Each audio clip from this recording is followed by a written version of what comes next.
fleurs, légumes, couleurs verdoyantes et chatoyantes, installés sur des brancards ou dans des paniers. Bienvenue dans un florilège de saveurs et d'effluves en l'honneur de Saint Fiacre, le saint patron des jardiniers, qui comme chaque année à Valmer se voit offrir d'impressionnantes compositions. La fête de Saint-Fiacre était une fête extrêmement pratiquée jusqu'à la dernière guerre à peu près. Toutes les régions de maraîchage, d'horticulture, de pépiniéristes avaient leur Saint-Fiacre. C'est malheureusement tombé en désuétude depuis. On a remis ça à l'honneur à Valmer depuis 8 ans parce qu'on estime que c'est bien de s'occuper de notre saint patron des jardiniers. Qui plus est dans un décor comme celui-ci. Construits au XVIe siècle, les jardins de Valmer s'imposent aujourd'hui comme une référence au pays des mains vertes. Depuis 20 ans, leurs propriétaires s'attachent en effet à leur restauration.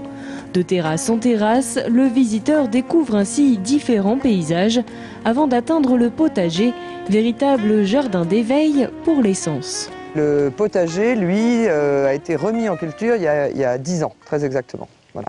Et avec une idée d'avoir un potager conservatoire, c'est-à-dire de retrouver et de cultiver un certain nombre de variétés anciennes, françaises et tourangelles si possible, de façon à ce qu'elles ne soient pas perdues et puis de façon à ce qu'on puisse vraiment les manger et que les visiteurs puissent les goûter, les toucher, les respirer. Voilà, c'est un endroit qui est fait pour partager avec les gens et pour leur donner des idées pour qu'ils plantent eux à leur tour dans leur potager.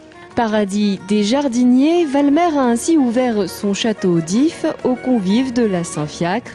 Un écrin de verdure construit à l'emplacement de l'ancien château, détruit en octobre 1948 par un incendie. Un épisode tragique dans la vie du domaine, mais ne dit-on pas que les cendres sont l'allié du jardinier ?